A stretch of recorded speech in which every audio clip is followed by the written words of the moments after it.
Hey folks, it's Ardwulf. Welcome. Today we have an unboxing of a pretty new game. I know that this was a Kickstarter and that the Kickstarter recently delivered.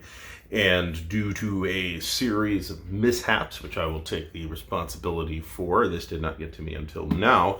But this is Votes for Women, a game designed by Tori Brown and published by Fort Circle Games. And this unboxing comes to us courtesy of Fort Circle Games. So this is a pretty interesting topic. This, believe it or not, is not the only game I have on this topic. The Vote, well, not that recent, from Hollandspiel is another one on my shelf that I have not yet got the chance to play. But this is getting a lot of good buzz, and it looks pretty interesting. It is a historical game on the American women's suffrage movement, 1848 to 1920. So I expect very good production values out of Fort Circle, as befitting their previous release, The Shores of Tripoli, which also got a lot of very positive buzz. And there's some video on that in the channel history if you want to go check that out. So let's take a look at this. We have a pretty standard looking, roughly 2-inch, quite heavy box that this thing is in.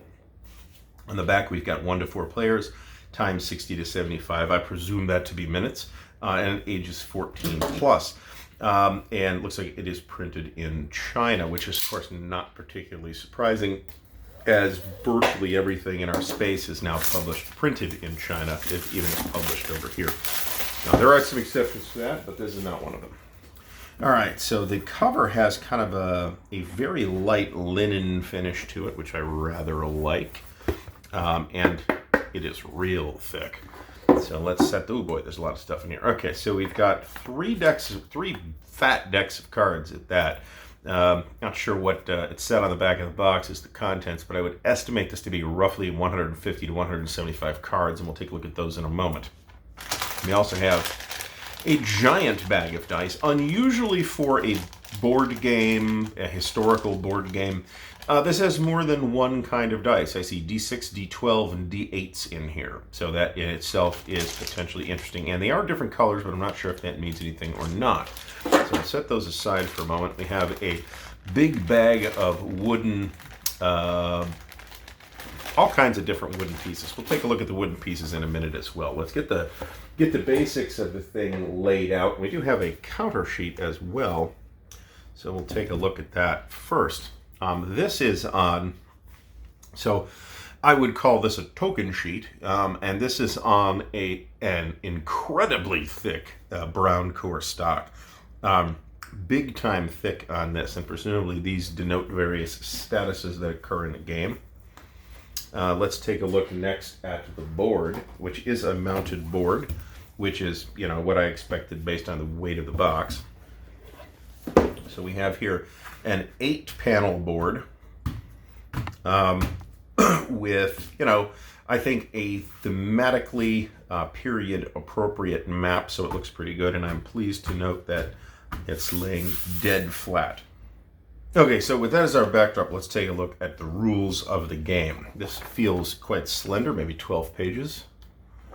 It is indeed 12 pages. Full color on a glossy finish, and it includes, and we'll take a look at all this stuff, because of the importance of the history of this campaign to pass the 19th Amendment, we've included a historical supplemented designer's notes booklet, which is pretty cool, and we'll take a look at that in a second.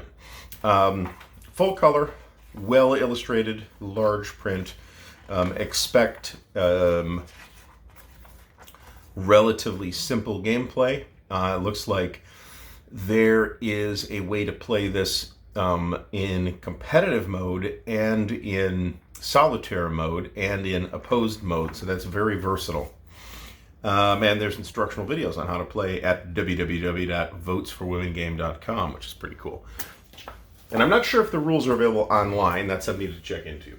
All right, so let's take a look at the giant bag of wooden pieces that we have. We have, first of all, purple cubes, red X's, which is presumably, and I'll also note the green check marks, and I guess I don't know that these are wood, but they feel like wood. Yep, these are totally wood. So you got green checks and red X's, which presumably are used to determine what the voting on the constitutional amendment is. We have various people meeples. Now, I think I can just call these meeples, actually, but they're pretty neat. There's a couple different colors. Do these correspond to the zones on the board? It does not appear to be the case.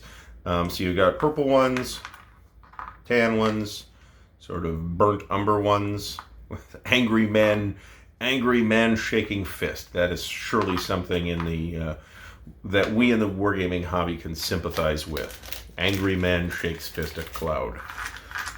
So a whole bunch of these.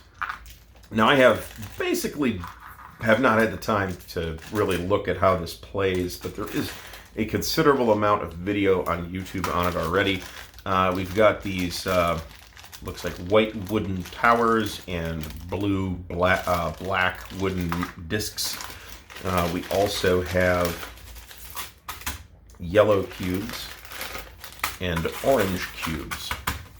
And I wonder if those of us, I shouldn't say those of us, those who have color vision issues will have issues distinguishing between these two. I certainly do not. So I don't know if that was the thing that was looked at or not. I am not familiar enough with that particular chart that is available online to be able to say.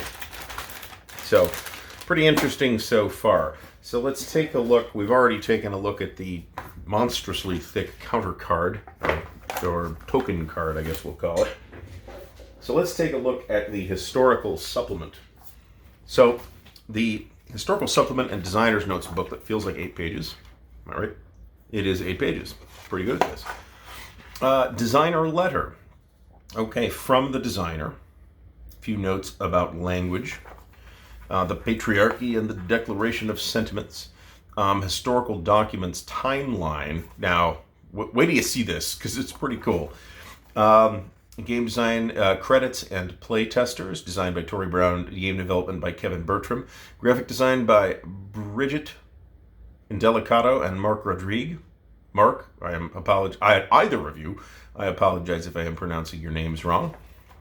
I know that I have pronounced Mark's name in a variety of different ways in the past, so my apologies if I'm getting any of that wrong.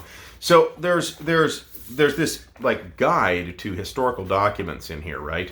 And they actually give you really fancy reproductions of the historical documents. I mean, this thing looks like, I'm guessing it was digitally printed, but it sure looks like it was printed on a typewriter, which is pretty cool. And this is a letter to Standard Guano Company, it appears. That's neat. Here's an additional, looks like a court summons or an indictment for illegal voting. Here's a congressional notice. This is a little bit wrinkled, but that's because I dropped everything on the floor, taking it out of the box, so that would be my fault. Here's an actual advertisement for the League of Women Voters. That's how I take that anyway. New Southern Citizen. Looks like a newsletter of the period, October 1914. Okay. And these, of course, are going to be reproductions of actual historical documents. Here's a letter to the Honorable Duncan U. Fletcher, United States Senate, from the American Constitutional League. Back on that. Equal Franchise Society Legislative Series. This is a pretty lavish production, if you ask me. Here's what appears to be a postcard.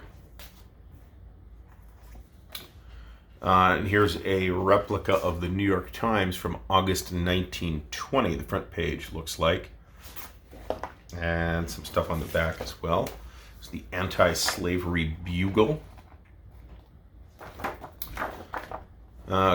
Salem, Columbiana County, Ohio. Not sure where in Ohio that is. I know there's a West Salem, not actually far from here. And there's still more here. Here's the Specimen Ballot, Women's Suffrage Ballot, 1912. State of Tennessee, McMinn County. You'll find some interesting little tidbits on a lot of these documents.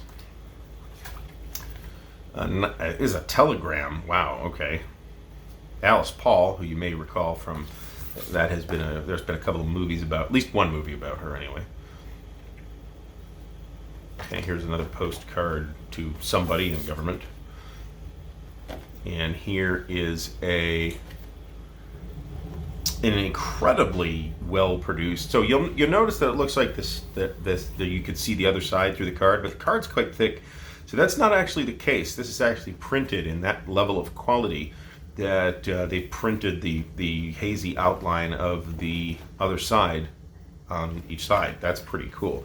So you got a whole bunch of historical documents here. And in addition, there are 3 card decks. So there are cards for states. There are cards for opposition. There are, in addition, 2 more of these decks. We aren't even going to do this. I don't like to use the knife to open these because you never know, you might like wreck something, which I have totally done in the past. Okay, cards for strategy. Here's the Oppobot, which is, I presume, the solitaire bot used to play this in solitaire mode. And here is the suffragist deck. So there are a total of 5 different decks of cards here. One for the states, and it looks like there's one for all the states. It doesn't feel like that, to be honest, because there's only like 12 of these. Okay, and there are these strategy cards: efficient organizing, reconsideration, changing plans, bellwether state. It looks like there are 6 turns in the game. Okay, and it looks like you phase these cards in: start, early, middle, late, which is itself interesting. Is the opposition like that too, I would imagine? Start, early, yep, it sure is. This looks fascinating. And like I said, the game is getting a lot of really, really positive buzz. Here is the Oppobot cards. Okay, War in Europe, that'd be World War I, of course. 3 start cards, and then these are separated into early, middle, and late too. And early starts with the Civil War. So that has been a brief look at the inside of the recently released Votes for Women by designer Tori Brown and released by Fort Circle Games. Fascinating history. It looks extremely well produced. If you'd like to see more content on this game, please do mention that in the comments below. If you've enjoyed the video, please do give it a thumbs up and consider subscribing to the channel for mostly wargaming content, but occasional historical game content and other stuff as well. I'd like to give a special shout out to the patrons of Ardwulf Lair, without whom it would be much more difficult to do any of this stuff. So thank you, patrons. Thank you for watching, and until next time, happy gaming.